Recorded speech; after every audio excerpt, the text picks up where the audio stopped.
दोस्तों स्टडी 91 के online platform में आप सभी का बहुत बहुत स्वागत है। दोस्तों आज आप सभी के समक्ष बीपीएससी ट्री 4.0 परीक्षा को ध्यान में रखते हुए हिंदी विषय के सवालों को लेकर हाजिर हूँ। ऑल इंडिया हिंदी एग्जाम दोस्तों आपका इससे कवर हो जाएगा। हिंदी के सभी चैप्टर पर हम चर्चा करने वाले, बहुत सारे चैप्टर का नाम यहाँ पे लिखा दोस्तों।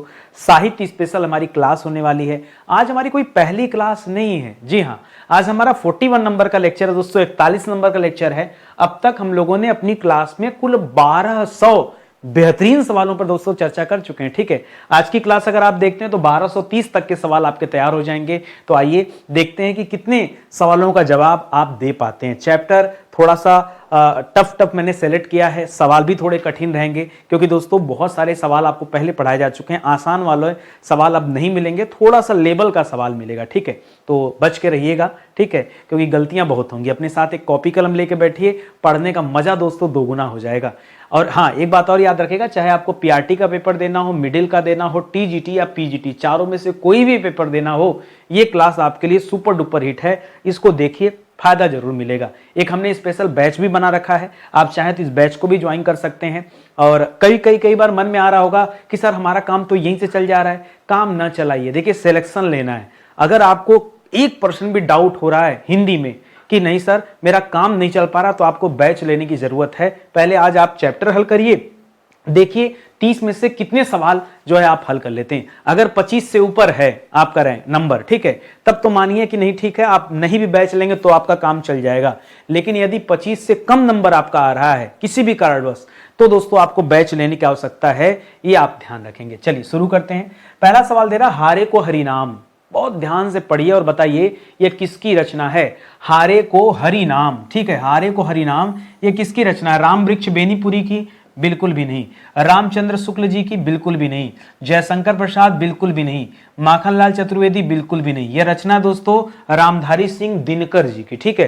रामधारी सिंह दिनकर का जब नाम लेगा ना तो कुछ रचनाएं दोस्तों आपको पता होनी चाहिए। जैसे सबसे फेमस तो दोस्तों इनकी रश्मि रथी है, जो मुझे लगता है, ठीक है, बहुत गजब की रचना दोस्तों रश्मि रथी, ठीक है। इसी तरह से उर्वशी याद रखेगा, ठीक है। इसी तरह से हुंकार याद रखेंगे, हुंकार, ठीक है। इसी तरह से नए पत्ते याद रखेगा, नए पत्ते। इसी तरह से, ठीक है, सामधेनी याद रखेगा, सामधेनी, ठीक है। इसी तरह से संस्कृत के 4 अध्याय, संस्कृति के नहीं, संस्कृति के 4 अध्याय, ठीक है। ये सब दोस्तों किसकी कृति है? तो ये सब दोस्तों रामधारी सिंह दिनकर जी की कृति है। रामचंद्र शुक्ल न बोल दीजिएगा गलती से, ठीक है। तो ऑप्शन नंबर ई जिन बच्चों ने चूज किया है उनका जवाब तो सही है, ठीक है। देखिए टीजीटी पीजीटी के लेवल का सवाल, ऐसे ही सवाल दोस्तों वहां आते हैं। आगे देखिए, कह रहा मैला आंचल। ध्यान से सोचिए, समझिए, जवाब दीजिए कि मैला आंचल दोस्तों किसकी रचना है। मैला आंचल ये जो रचना दे रहा दोस्तों, यह किसकी रचना है? पहला ऑप्शन सूर्यकांत त्रिपाठी निराला, गोस्वामी तुलसीदास, आचार्य केशव प्रसाद, मैथिली शरण गुप्त, या फिर फणीश्वर नाथ रेणु। जी हाँ दोस्तों, बिहार की धरती से बिलोंग करते हैं फणीश्वर नाथ रेणु, ये उन्हीं की रचना दोस्तों मैला आंचल। तो अगली बार दोस्तों, आज तो मैला आंचल आपसे पूछ दिया, ठीक है, अगली बार आपसे ये नहीं पूछेगा, अगली बार आपसे पूछेगा पलटू बाबू रोड। क्या पूछेगा? पलटू बाबू। सर ये रचना का नाम है, बड़ा अटपटा सा रचना है। अरे भाई अटपटा सा हो चाहे कुछ भी हो, रचना तो रचना, ठीक है। इसी तरह से एक रचना इनकी है लाल पान की बेगम। क्या बात कर रहे थे, बड़ा एंटीक रचना इनकी है, ठीक है। लाल पान की बेगम। ताश वास जानते हैं ना, ताश की पत्ती में लाल पान की बेगम होती है, इसको याद रखिएगा। और सबसे फेमस रचना, अरे बाप रे मैं कैसे भूल गया इसको, ठीक है, पंचलाइट। नंबर 1 पर लिखना चाहिए मुझे पंचलाइट के बारे में, ठीक है। पंचलाइट दोस्तों फणीश्वर नाथ रेणु की कृति है पंचलाइट, बहुत इंपॉर्टेंट रचना है। कम से कम 3-4 रचनाएं आप याद रखिए, क्या पता परीक्षा में कहां से सवाल आ जाए, ठीक है। मेरा मानना होता है ना कि हम सिर्फ सवाल जवाब करने नहीं आए हुए हैं, हमें सवाल जवाब के साथ साथ दोस्तों एक एक सवालों पर और चीजें ध्यान रखनी पड़ेगी कि अगली बार परीक्षा में क्या कब पूछ दे, कुछ कहा नहीं जा सकता। चलिए आइए देखते हैं। एक सवाल दे रहा पदावली। पदावली दोस्तों किसकी रचना है आपको बताना है। क्या यह सूरदास की रचना है? नहीं, सूरदास की रचना का नाम है सूर सरावली। क्या नाम है? सूर सरावली। नाम एक जैसा दिखता है लेकिन इनकी नहीं है। तुलसीदास जी की भी नहीं दोस्तों, तुलसीदास की रचना है दोस्तों गीतावली, कवितावली, ठीक है, गीतावली, कवितावली, ठीक है, कवितावली, ये सब दोस्तों इनकी रचना है, ठीक है। मलिक मोहम्मद जायसी दोस्तों इन्होंने लिखा पद्मावत अखरावट, पद्मावत अखरावट, कलमावत, ठीक है, अखरावट, ये सब दोस्तों इनकी रचना है। ये अखरावट, ठीक है, ये सब दोस्तों आखिरी कलाम, ये सब जायसी की रचना। ये विद्यापति की रचना दोस्तों पदावली, ठीक है।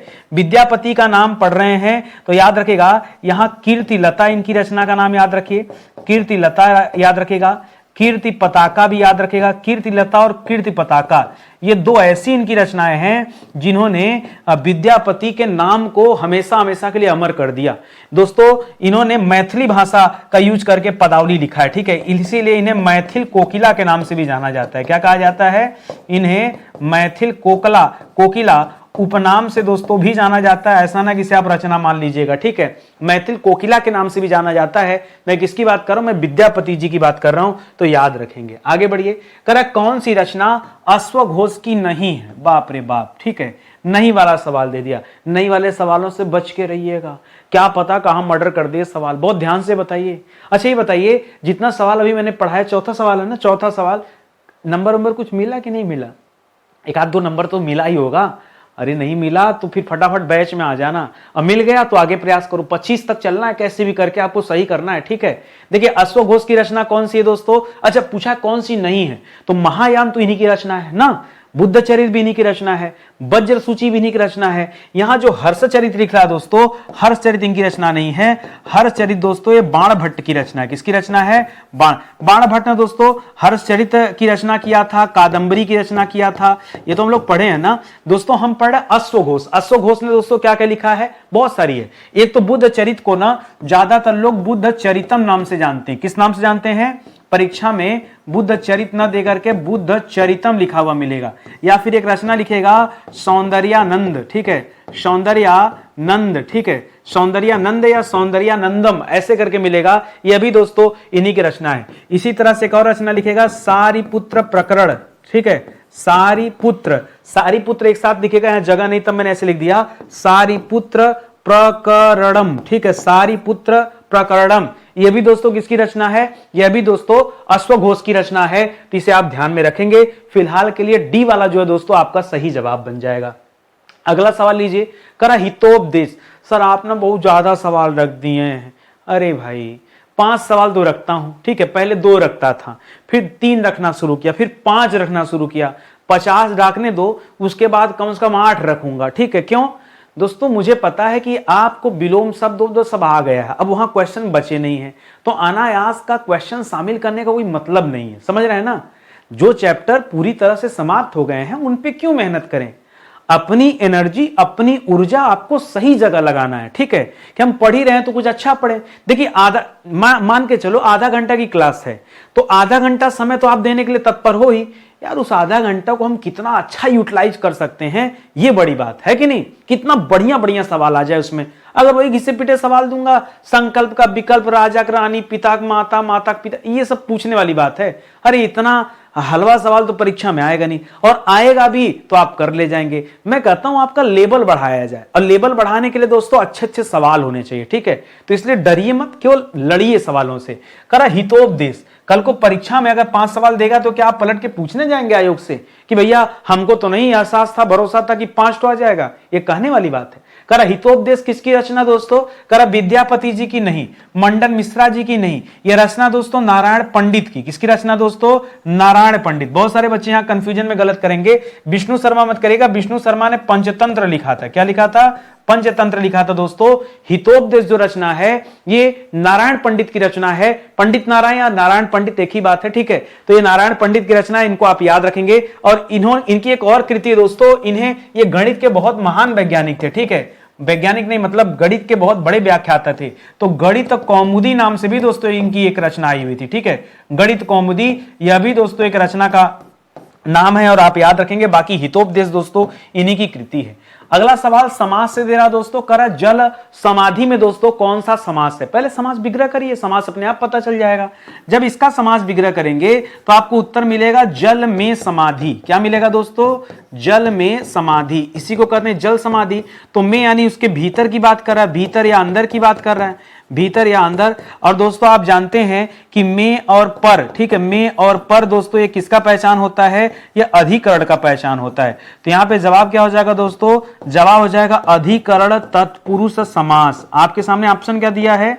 अरे इतना डिटेल तो दिया नहीं बेचारा, ठीक है। ये तो बता रहा तत्पुरुष ना, तत्पुरुष में भी हम लोग 7 वेद पढ़ चुके हैं, कितने 6-7 वेद वहां भी हम लोग पढ़ चुके हैं ना, तो उस हिसाब से देखेंगे तो तत्पुरुष समास है। और डिटेल देता तो अधिकरण तत्पुरुष बता देते, क्या बताते, अधिकरण तत्पुरुष। तो ये आपका जवाब हो जाएगा। और आगे आइए, कारण निर्धन में समास कौन सा है, निर्धन में समास, ठीक है, निर्धन। निर्धन का तात्पर्य क्या दोस्तों, बिना धन के, ठीक है, बिना धन के, ठीक है, निर्धन यानी बिना धन के। तो दोस्तों यहां पे तो क्या हो जाएगा, बच्चा सोचेगा सर निर्धन धन, निर लगा के सर बहुत सारा शब्द बन सकता है, इस वजह से सर ये उपसर्ग मानकर अव्ययी भाव समास दे दें। ऐसा कतई मत कीजिएगा, यह बहुब्रीहि समास है, क्योंकि निर्धन बोलने से गरीब का बोध हो रहा है, और बोध समझिएगा यहां भाव के अनुसार दोस्तों क्या हो जाएगा, बहुब्रीहि समास हो जाएगा। तो कंफ्यूजन में गलत ना करिएगा। जैसे आप दोस्तों दशानन, दशानन में द्विगु समास होते हुए भी आपकी कलम बहुब्रीहि की तरफ जाती है, उसी तरह से यहां पर अव्ययी की तरफ अपने भावों को मत झुकाइए, कहां लेकर आइए, उसे बहुब्रीहि की तरफ लेकर आइए, ठीक है। अरे सर इतना कठिन सवाल तो देखना, हमारा एक नंबर वो आप गड़बड़ करा दिए, अभी तक हम सब सही किए थे। अच्छा चलो कोई बात नहीं भाई, हमारा तो उद्देश्य रहेगा ना कि हमारा बैच बिके ना, तो हम तो कठिन सवाल लेकर आएंगे, आप लड़ने के लिए तैयार रहिए। क्या सर आप चाहे जितना कठिन लेकर आएंगे हम लड़ेंगे, हम आपके हर सवाल का जवाब देंगे। अरे हम गणित सवाल नहीं पूछ रहे हैं ना, सवाल तो हम हिंदी विषय से पूछ रहे हैं ना। आइए संधि पे बातचीत करते हैं, कुछ संधि के सवाल देखे। दे रहा किन्नर, किन्नर का दोस्तों आपको सही संधि विच्छेद बताना है। बच्चे के दिमाग में आएगा ये दो बार न दिख रहा है तो किन धन नर होना चाहिए, क्या होना चाहिए, यहां सोचेगा किन और यही मारेगा टिक, लेकिन यह गलत जवाब। फिर सोचेगा लगता मिस्टेक हो गया, पूरा ना कर देना चाहिए, भी गलत जवाब। जवाब होता है दोस्तों किम धन्नर, क्या होता है दोस्तों, जी हां, जो किन्नर शब्द ऐसे लिखा हुआ है, जब इसका संधि विच्छेद करेंगे तब दोस्तों क्या आता है, यहां किम शब्द आता है, किम धन नर। यहां जो म है दोस्तों, यह दोस्तों अपने आप न में तब्दील होगा, यह आप याद रखेंगे, किम धन नर होता है। बड़ा ध्यान देने वाली बात है सर। संधि अच्छा कौन सी होती है, संधि भैया व्यंजन संधि यहां पर है, क्या है, यहां पर क्या हो जाएगा, व्यंजन संधि होगा, यह आप याद रखेंगे, ठीक है। किन्नर में किम धन्नर होता है। अब क्या भाव समझिए, अब क्या करेंगे, ठीक है। फिर सवाल सर आपने गलत करा दे, मैं नहीं गलत करा रहा हूं भाई, इसको थोड़ा सुधार कर लो। पितृण ऐसे नहीं लिखते, पितृण हमेशा कैसे लिखा जाता है, ऐसे, दो बार री बनाएंगे, ऐसे लिखा जाता है पितृण। अब इसका संधि विच्छेद ढूंढेंगे तो मिलेगा आपको दोस्तों पितृ धन ऋण, ठीक है। तो पितृ में से दोस्तों री शब्द मिल गया और इधर ऋण में से दोस्तों री शब्द मिल गया, री री मिलकर दोस्तों यहां बड़ा री बन जाता है। इसीलिए दोस्तों यहां पर देखिए बड़ा री की मात्रा है, और जहां दीर्घ री होता है वहां संधि क्या होता है, दीर्घ स्वर संधि। सर हम तो समझे यहां गुड़ संधि होगा, काहे गुड़ कर दिए सर, उसमें भी अर आता है ना, तो पितृण में हमको लगा अर होता है ठीक है। फिर गड़बड़ हुआ, क्या होगा बबुआ, 25 तक तो नहीं है पहुंच पाएंगे, अब लगता है 20 तक आप सही कर लीजिए। क्या आपको 20 भी सही करने दूंगा मैं, अरे गुप्ता जी हैं गुप्ता जी, ठीक है, सही नहीं करने देंगे भैया, आपको और मेहनत करना है। देखिए कुल मिला जुला के ना मुझे आपको निखारना है, बुरा ना मानिएगा। बैच बेचना और ये कोई कला वाली बात नहीं है। बैच उन बच्चों के लिए हैं जो सच में जिन्हें लगता है कि मैं हिंदी में कमजोर हूं, मुझे सीखना पढ़ना चाहिए, उनका स्वागत है। जो पहले से पढ़ रखे हैं हिंदी वो आराम से आए, प्रैक्टिस कीजिए। इतना 1200 सवालों पे प्रैक्टिस, हाँ लेकिन रोज कीजिए, प्रतिदिन। लगभग प्रतिदिन ही क्लास आती, कभी कभार ऐसा होता है कि क्लास छूट जाती, वरना प्रतिदिन ही क्लास आती, तो आप देखिए आराम से, ठीक है। करा फूल हंसे कलियां मुस्काई, फूल हंसे कलियां मुस्काई, इसमें अलंकार कौन सा है? आप मुझे एक बात बताइए, ये सब रखिए साइड में भैया, ये बताइए फूल हंस सकता है, सजीव है? नहीं सर। हंस सकता है? नहीं सर। क्या कली मुस्कुरा सकती है? नहीं, वो भी नहीं सर। फिर ऐसा क्यों कह रहा है सर? कवि का भाव है ना, ठीक है, वो भाव देखकर सर भाव विभोर हो गया, उसको लग रहा है किसी के प्रेम में आ गया होगा, उसको सब हंसते हुए नजर आ रहे हैं, ठीक है, अपने खुश तो सब खुश नजर आ रहे हैं, ठीक है। लेकिन अलंकार कौन सा? मानवीकरण अलंकार। क्या हो जाएगा दोस्तों? जब निर्जीव को सजीव घोषित कर दिया जाए। मानवीकरण कब होता है? जब निर्जीव को सजीव बना दिया जाए, ठीक है, सजीव बना दिया जाए, तब दोस्तों वहां पर अलंकार कौन सा होता है? हमेशा मानवीकरण अलंकार होता है, ठीक है। फूलवा क्या है? निर्जीव है ना, उसको सजीव बना दिया, ऐसा कवि ने लिखा, सजीव हो गया। ठीक है, तो दोस्तों इस वजह से क्या हो जाएगा, यहां पर मानवीकरण अलंकार हो जाएगा, याद रखेंगे। इस सवाल में ना, ये तो सवाल हम बनाए ही थे इस उद्देश्य से कि आपका 1 नंबर तो गया। तुक्का मार के सही करने वालों से निवेदन है वो अपना नंबर सही खाने में नहीं जोड़ेंगे। ठीक है, ध्यान से बताइए। पहले चरायंध, क्या लिखा है, चरायंध। चरायंध का अर्थ क्या है, सुगंध, दुर्गंध, अस्त्र, शस्त्र, औषधि। क्या है सर, लगता है ये औषधि है। नहीं नहीं नहीं, क्या लगता है क्या नहीं, सीधे उत्तर की बात करते हैं। चरायंध दोस्तों दुर्गंध को कहा जाता है। किस टाइप की दुर्गंध है, जैसे चमड़े या बाल जलने की गंध जो होती है ना, बाल जलने की दुर्गंध। ठीक है, बड़ी अजीब सी इसकी गंध होती है। ठीक है, उसी को क्या कहते हैं दोस्तों, उसी गंध को चरायंध कहते हैं। क्या कहते हैं, चरायंध कहते हैं। और ये सर, ये तो हम लोग गंगा में कहते हैं बड़ा जराइन महकता है, जराहीन। क्या कहते हैं, जराहीन। उसी से दोस्तों याद रखेगा, चरायंध, जरायंध नहीं चरायंध कहते हैं। थोड़ा ध्यान दीजिएगा। ठीक है, हिंदी में एक चैप्टर है कठिन शब्द, उस शब्द उससे दोस्तों ये सवाल बना के मैंने प्रेजेंट किया। कामसर, 1 नंबर दे दो भैया, दे दो, गया गया, आपका नंबर गया, डन। लगा लो जितना जोर लगा सकते हो। नहीं बताऊंगा, अभी नहीं बताऊंगा जवाब क्या, पहले सोचो समझो। कामसर किसका पर्यायवाची, सर ऐसा लगता है, सर माने बाण, बहुत दिमाग है तुम्हारे पास। ले भाई, सर बाण चलाया जाता धनुष से। सर हम भूल गए, हमारा फोकस सर पे चला गया, काश की फोकस हमारा काम पे गया होता। अरे कामदेव का नाम है, कामदेव को पंचसर कहते हैं सर। 5-5 बाण एक साथ चलाते थे, बाहुबली 3 मारता तो 5। हाँ, तो याद रखेगा कामदेव भी नहीं है। अरे सर हम भूल, कामसर नाम सर लिखा, काम वासना। अरे काहे काम वासना बढ़ रही, आम को कहते हैं, आम को कहते हैं। हाँ, आम को दोस्तों फलों का राजा कहा जाता है। जी हाँ, और आम का ही पर्यायवाची। सर हम गूगल सर्च करेंगे, हम मानेंगे नहीं। कर लो भैया, गूगल सर्च कर लो। आम को आम्र कहते हैं, आम को सहकार कहते हैं, आम को क्या कहते हैं, साकार कहते हैं, आम को फलराज कहते हैं, आम को पीक बंधु कहते हैं, पीक बंधु कहते हैं। ये सब किसके नाम है, ये सब आम के नाम है। ठीक है, आम को रसाल कहते हैं, आम्र को अति सौरभ कहते हैं, बहुत ज्यादा प्रिय होता है इस वजह से। अति सौरभ भी दोस्तों इसे कहते हैं। इसे फल श्रेष्ठ कहते हैं, फलों में सभी फलों में श्रेष्ठ है, इसलिए इसे फल श्रेष्ठ भी कहते हैं। सब आम का। कामसर भी आम का पर्यायवाची। हाँ, कामसर करिएगा, एकदम परफेक्ट जवाब होगा। ठीक है, चलिए। करा उचित विलोम शब्द नहीं है। एक तो विलोम पूछा, ऊपर से कौन सा उचित नहीं है। उचित नहीं था तो क्या करने के लिए पूछ दिया। हम भी कहते हैं परीक्षा में कहीं ऐसा सवाल बन जाता है, नहीं बनता तो हम भी नहीं बनाते। हाँ, चलिए बताते हैं। करा रुग्ण, रुग्ण माने होता है बीमार, बीमार का क्या हो जाता है, स्वस्थ। तो मामला तो सर फिट है यहाँ पे।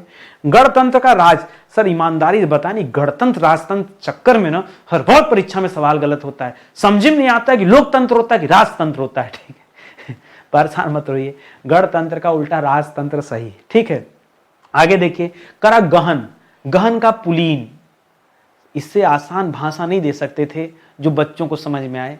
आप बड़े निर्दयी मास्टर हैं। ठीक है, अपना कोर्स बेचने के लिए इतना कठिन कठिन सवाल बना दी। अरे कोर्स बेचने के लिए नहीं बनाया भैया, आपकी जानकारी के लिए बनाया है। सही दिया हुआ, गहन, गहन का पुलीन हो जाता है। ठीक है, सुदिन का दामिनी, समझे, ये शब्द नहीं आज तक पढ़ा, सुदिन का दामिनी। ठीक है, सुदिन अच्छा दिन, दामिनी मतलब तड़िक झंझा, बरसात वरसात तूफानी वाला दिन। ठीक है, अभिसरण का अनुसरण, अनुसरण नहीं होता। अभिसरण का उल्टा क्या होता है, अपसरण होता है। क्या होता है, अभिसरण का उल्टा क्या होता है, अपसरण होता है। ठीक है, तो इस वजह से दोस्तों यही उचित नहीं है। बाकी ऊपर जितना दिमाग खर्चा कर रहे थे सब उचित था। कितना सवाल गलत हुआ। चलिए और दिखाता हूं आपको, और सुनिए। ये सवाल भी दोस्तों आप गलती करेंगे जहां तक उम्मीद है। सुनिए, पहले पढ़िए क्या लिखा है। अशुद्ध विकल्प का चयन करना है। अनेक शब्दों के लिए एक शब्द, वाक्यांश के लिए एक शब्द, चैप्टर है, उससे सवाल बना है। करा हर समय देर से काम करने वाला, ऐसा व्यक्ति जो हर काम को देर से करता है उसे क्या कहते हैं, दीर्घसूत्री कहते हैं। ये बिल्कुल सही लिखा हुआ है। हाँ, दीर्घसूत्री कहते हैं जो देर से काम करता हो। अगला, किसी काम में पूर्ण रूप से मन लेने वाला। से आप पढ़ो तो मन लगा के पढ़ो, कोई भी काम करो मन लगा के काम, नहीं मानो मत करो, लेकिन जब करो तो पूरा मन लगा के काम करो। इसे कहा जाता है दत्तचित्त। यह भी सही है। कर अग्रज के विवाह के पूर्व अनुज का विवाह, बड़े भाई से पहले अगर छोटे भाई का ब्याह हो जाए, दिल जल जाएगा सर। क्यों? सिलेक्शन नहीं लोगे तो यही होगा ना, छोटका वाला पहले सिलेक्शन लेगा तो पहले वही का ब्याह हो जाएगा। आएगा देखा रो, तुमको कोई देखेगा नहीं, अरे लड़का तो पढ़ रहा है, ठीक है। किसका शादी होगा? जो छोटा होगा, जो अपने आप को साबित कर देगा। अच्छा, कहा क्या जाएगा उसे? मान लीजिए बड़े भाई के रहते हुए अगर छोटे भाई की शादी हो जाए तो क्या कहते हैं उसे कहते हैं अनुवेश, ठीक है। सुवेश अनुवेश, ये दो शब्द होता है, तो ये अनुवेश हो जाता है उल्टा, ठीक है। करा हास्य परक प्रधान कहानी या प्रलेख, ठीक है। कोई हास्य परक, कोई ऐसी कहानी जिसको पढ़कर हंसी आती है, ठीक है, उसे क्या कहा जाता है? उसे कहा जाता है प्रहसन, हसन, ठीक है, सही लिखा है। एक होता है प्रहेलिका, वो तो पहेली को कहा जाता है, यह भी दोस्तों सही लिखा हुआ है। जो आखिरी वाला दोस्तों गलत है। दूसरों में दोष खोजने वाले को ना अन्वेषी नहीं कहते हैं, इसे कहते हैं छिद्रान्वेषी। क्या कहते हैं दोस्तों? इसे क्या कहते हैं? इसे कहते हैं छिद्रान्वेषी। क्या कहते हैं? जो व्यक्ति हमेशा दूसरों में दोष ढूंढता फिरे, उसके लिए शब्द होता है छिद्रान्वेषी। तो इसको ध्यान रखेंगे। ई वाला दोस्तों यहां गड़बड़ था। एक सवाल और देखिए, करा जो इंद्रियों से न जाना जा सके। जैसे कोनो ट्रेन लेट होता है तो फिर उसको हर व्यक्ति कहता है कि अभी लेटे होके चलेगा, क्योंकि इसके चक्कर में और ट्रेन न लेट हो, इसको और लेट करो।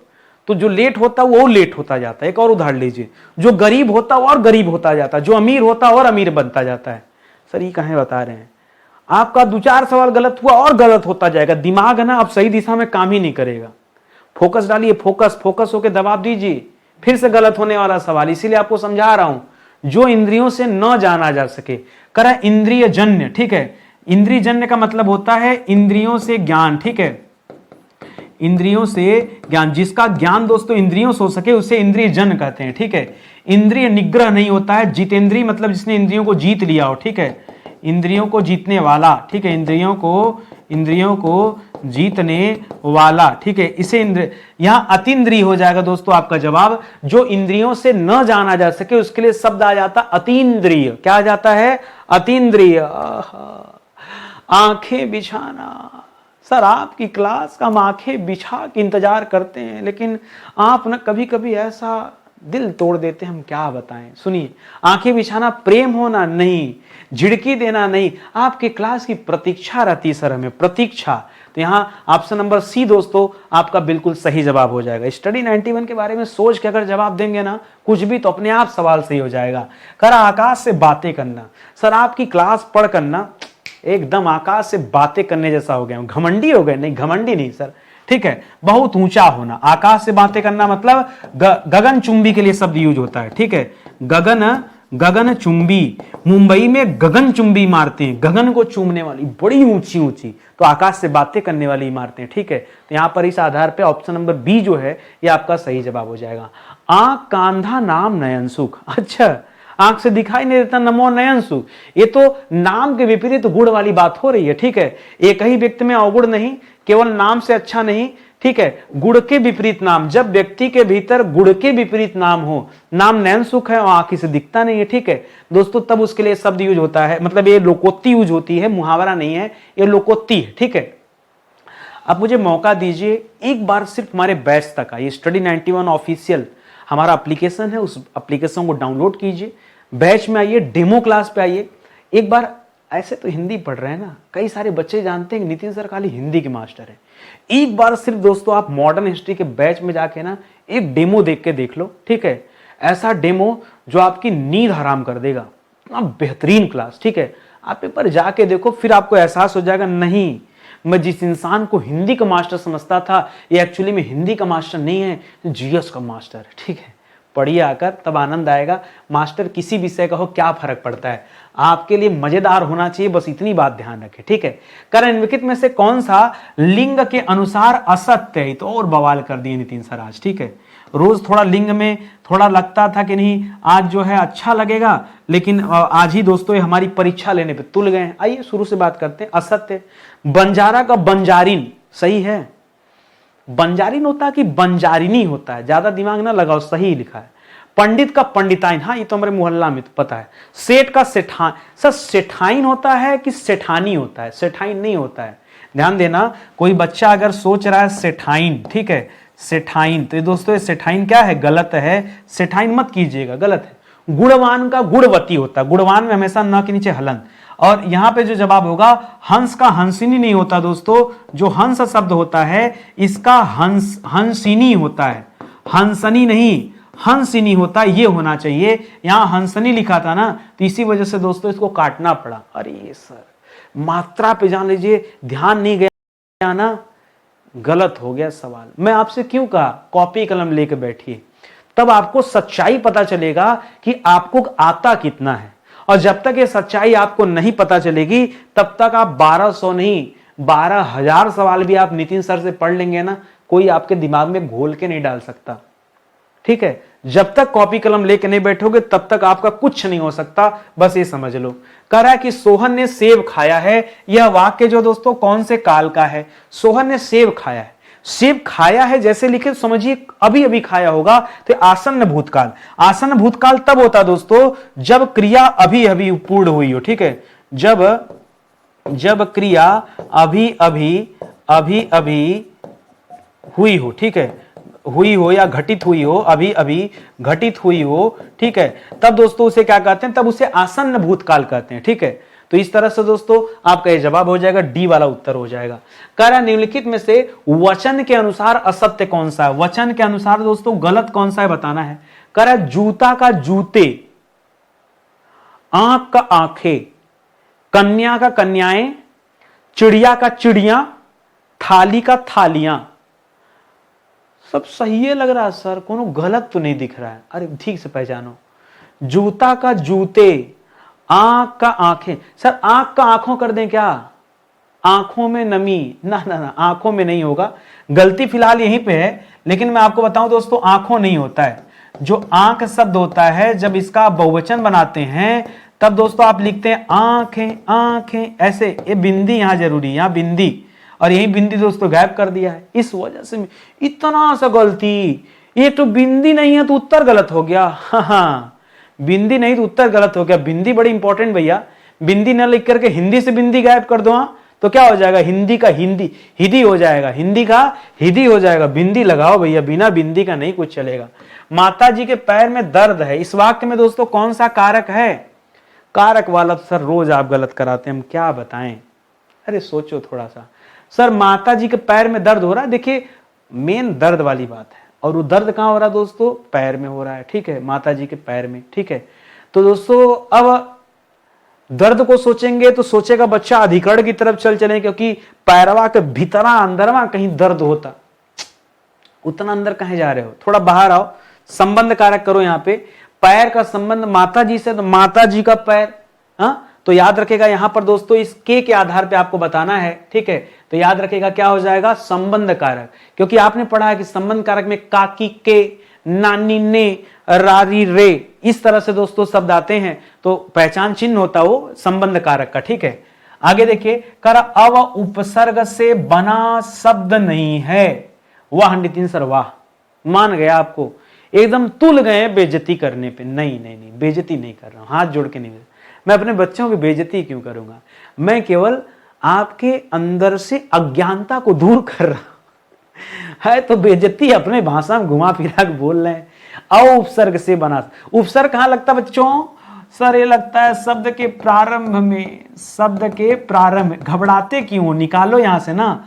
अवधन लोकन, अव मूल शब्द था, सॉरी लोकन मूल शब्द था, अव उपसर्ग था।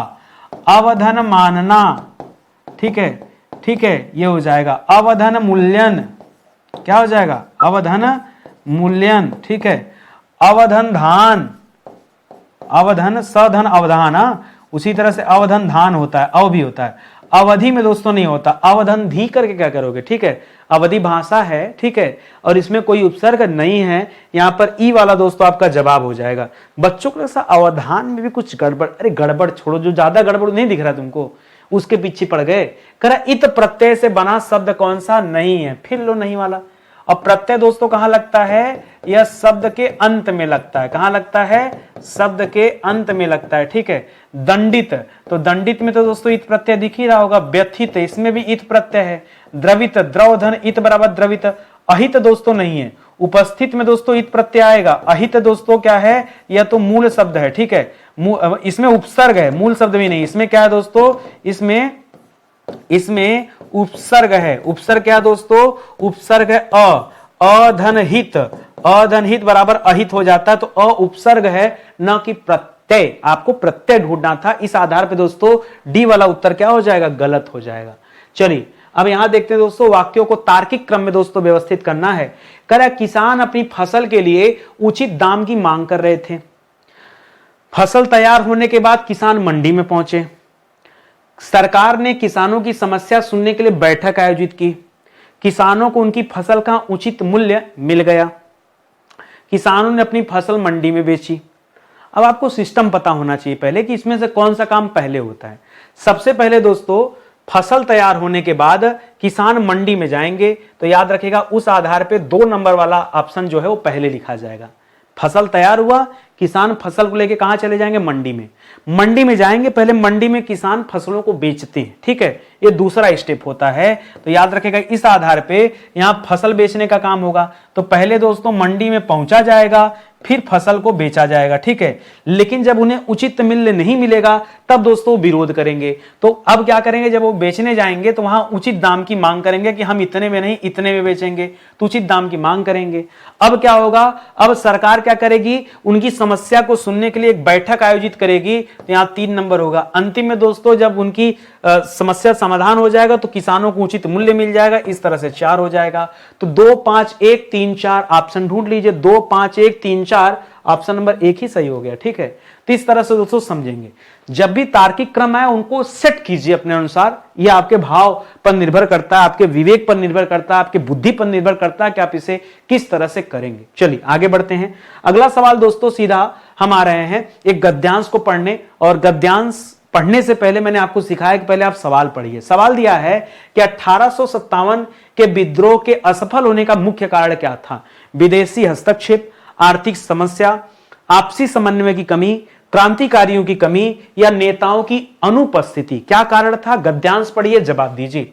गद्यांश में दे रहा कि भारत का स्वतंत्रता संग्राम न केवल राजनीतिक बल्कि सामाजिक एवं सांस्कृतिक परिवर्तन का भी प्रतीक था। 1857 का विद्रोह भारत के विभिन्न हिस्सों में फैला, परंतु आपसी समन्वय की कमी के कारण यह पूर्ण सफलता प्राप्त नहीं कर सका। अगर आपसी समन्वय रहता तो संभवतः आजादी हमें 1857 में मिल गया होता, तो आज 75 वर्ष नहीं, 78 वर्ष नहीं, 175 178वां वर्षगांठ दोस्तों मनाते हैं, ठीक है। तो आपसी समन्वय की कमी की वजह से दोस्तों यह पूरा का पूरा क्रांति जो था पहले वाला वो असफल हो गया। अगला सवाल करा, भारतीय राष्ट्रीय कांग्रेस की स्थापना दोस्तों किस साल हुआ है। आपको पता होगा ना, 1885 31 दिसंबर, ठीक है। कौन, एलन ऑक्टेविलियन होम ने दोस्तों इसको स्थापित किया था। पहले अध्यक्ष WC बनर्जी, व्योमेश चंद्र बनर्जी को बनाया गया था, याद रखेंगे। आइए यहां से पढ़ लेते हैं। करा इसके बाद भारतीय राष्ट्रीय कांग्रेस की स्थापना 1885 में हुई, जिसने भारतीय जनमानस को संगठित करने का काम किया, ठीक है। तो यहां 1885 दोस्तों कर लीजिए, यह आपका बिल्कुल सही जवाब हो जाएगा, ठीक है। चलिए और आगे आते हैं। करा स्वराज मेरा जन्मसिद्ध अधिकार है, यह नारा दोस्तों किसने दिया था। मेरा नहीं, स्वराज हमारा जन्मसिद्ध अधिकार है, मेरा नहीं, स्वराज हमारा जन्मसिद्ध अधिकार है। यह नारा दोस्तों बाल गंगाधर तिलक जी ने दिया था। किसने दिया था, बाल गंगाधर तिलक जी। देखिए यहां दे भी रहा है, बाल गंगाधर तिलक ने स्वराज हमारा जन्मसिद्ध अधिकार है का नारा देकर स्वतंत्रता के लिए संघर्ष को नई ऊर्जा प्रदान की। इसके साथ ही क्रांतिकारी आंदोलनों ने स्वतंत्रता संग्राम को मजबूती दी, ठीक है। चलिए और आगे आ जाइए। कारण नमक सत्याग्रह का उद्देश्य दोस्तों क्या था, आइए पढ़ते हैं यहां पर खुद ही। पहले यहां देख लीजिए, विदेशी वस्त्रों का बहिष्कार, कर प्रणाली के खिलाफ प्रदर्शन, नमक पर लगे कर का विरोध, भारत छोड़ आंदोलन का समर्थन, भारतीय व्यापार को बढ़ावा देना। अब देखिए यहां से पढ़िए, जहां से बचा था यहां से। भगत सिंह, चंद्रशेखर आजाद और नेताजी सुभाष चंद्र बोस जैसे नेताओं ने क्रांति के माध्यम से आजादी लाने का प्रयास किया। 1930 में महात्मा गांधी ने नमक सत्याग्रह के माध्यम से अहिंसा की ताकत दिखाई। द्वितीय विश्व युद्ध के बाद भारत की स्वतंत्रता की मांग और तीव्र हो गई और 15 अगस्त 1947 को देश ने आजादी प्राप्त की, ठीक है। सही मायने में यहां तो गद्यांश में दिया नहीं, लेकिन हम इसके बारे में जानते हैं कि नमक सत्याग्रह जो चलाया गया उसका उद्देश्य था नमक पर लगे कर का विरोध, ठीक है। नमक पर दोस्तों जो कर लगाया गया था उसके विरोध में दोस्तों नमक सत्याग्रह स्टार्ट किया गया। महात्मा गांधी जी के द्वारा इसी दौरान दांडी मार्च किया गया था, यह भी आपको पता होगा। भारत को स्वतंत्रता किस घटना के बाद मिली दोस्तों? प्रथम विश्व युद्ध नहीं, जो द्वितीय विश्व युद्ध चल रहा था दोस्तों, यह 1939 से शुरू हुआ था और 1945 तक दोस्तों चला था, यह आप याद रखेंगे, ठीक है। तो ये विश्व युद्ध आपको ध्यान में रखना है, ठीक है। और उसी के बाद दोस्तों हमें स्वतंत्रता मिली थी 1947 में, ठीक है। तो ये आप याद रखेंगे। चंपारण आंदोलन, क्रांति का चंपारण आंदोलन दोस्तों कब हुआ था? 1917 में आंदोलन हुआ था। जलियांवाला बाग कांड दोस्तों 1919 का कांड है, ठीक है। और रॉलेट एक्ट दोस्तों 1818 में आया था। सारी बातें आपको पता होना चाहिए अगर आप इतिहास वगैरह पढ़ते हैं तो, ठीक है। तो आज का सेशन दोस्तों इसी तरह समाप्त होता है। एक बात तो तय है कि नितिन सर आपसे पढ़ने के बाद हिंदी विषय में टेंशन नहीं, तो जीएस में कहाँ का टेंशन है? जीएस के बारे में एक्चुअली आप रुको मैं बता रहा हूं, ठीक है। जीएस में आपके लिए क्या खास है? आप चाहते हैं ना कि पूरी हिस्ट्री आप पढ़ लें, तो पूरी हिस्ट्री दोस्तों पढ़ने के लिए एक प्लान हमारे पास है। 1 नंबर से लेकर के 45 नंबर तक के लेक्चर में मैंने आपको इतिहास पढ़ाया बिल्कुल फ्री में। YouTube पर आइए, लिखिए ancient history by Nitin sir study 91, आपको प्लेलिस्ट मिल जाएगा। वहां 45 लेक्चर में प्राचीन इतिहास आप पढ़ सकते हैं। 46 से लेकर 91 लेक्चर तक आप जब पढ़ेंगे तो मिडावर हिस्ट्री पढ़ लेंगे। 92 से लेकर 150 तक जब आप पढ़ेंगे तो मॉडर्न पढ़ लेंगे। इसी तरह से और आगे आएंगे तो संविधान मिलेगा। 151 से लेकर 230 तक जब पढ़ेंगे तो पूरा संविधान आप पढ़ लेंगे। और आगे आएंगे तो वर्ल्ड ज्योग्राफी मिलेगा। 231 से लेकर के 330 तक जब आप पढ़ेंगे 100 लेक्चर, उसमें आपका विश्व का भूगोल तैयार हो जाएगा। और जो भारत का भूगोल है दोस्तों, ये 331 नंबर से मैं 415 नंबर तक पढ़ा चुका हूं। अब तक दोस्तों 85 लेक्चर आपको दिया जा चुका है, लेकिन अभी ये समाप्त नहीं हुआ। अभी दोस्तों चल रहा है, ये क्लास अभी स्टार्ट है, चल रहा है, अभी ज्योग्राफी समाप्त नहीं हुआ। देखो कहां जाकर समाप्त होता है, ठीक है। तो मैंने आपको बहुत विस्तृत तरीके से दोस्तों जीएस पढ़ाया है। अब इससे ज्यादा आपको कहीं कोई नहीं पढ़ाएगा। आप फ्री में ना चाहे जितना तलाश कर लो, इस क्वालिटी वाली क्लास आपको कहीं मिलने वाली नहीं। अब मेरी बात मानिए, ये एप्लीकेशन स्टडी 91 ऑफिशियल डाउनलोड कीजिए, एक बार सिर्फ डेमो बैच देखिए, अपने आप आपको लगेगा कि सच में पढ़ाई होनी कैसी चाहिए। मैं दुनिया की चकाचौंध की तरफ भागता नहीं हूं। जो सत्य है, जो सही है, केवल उतना काम करता हूं, अच्छे से मेहनत करता हूं, बहुत लिमिटेड क्लास बनाता हूं, लेकिन जितनी भी क्लास होती है सब अपने आप में एंटीक होती है। जो डेमो है मैं वो देखने के लिए बुला रहा हूं, कोई पेड बैच खरीदने का प्रमोशन नहीं कर रहा हूं। और डेमो मैं अलग से नहीं रिकॉर्ड करता, बैच के अंदर की क्लास ही दोस्तों आपके लिए डेमो के रूप में चुनी जाती है, ठीक है। तो आप एक डेमो जैसा देखेंगे, उसी के भांति अन्य वीडियोज भी आपको मिलेंगे। ऐसा नहीं कि जो चैप्टर आता है गुप्ता जी वही चैप्टर पढ़ाते हैं, ऐसा नहीं है। आप मेरे बारे में अच्छी तरह से जानते हैं। आप मौका दीजिए, स्टडी 91 के साथ जुड़िए, खुद ब खुद आपको लगेगा कि तैयारी आपकी बहुत अच्छी होती जा रही है, ठीक है। मिलते हैं दोस्तों अगले लेक्चर में, तब तक के लिए बहुत बहुत धन्यवाद आप सभी का। जय हिंद, जय Bharat, thank you so much.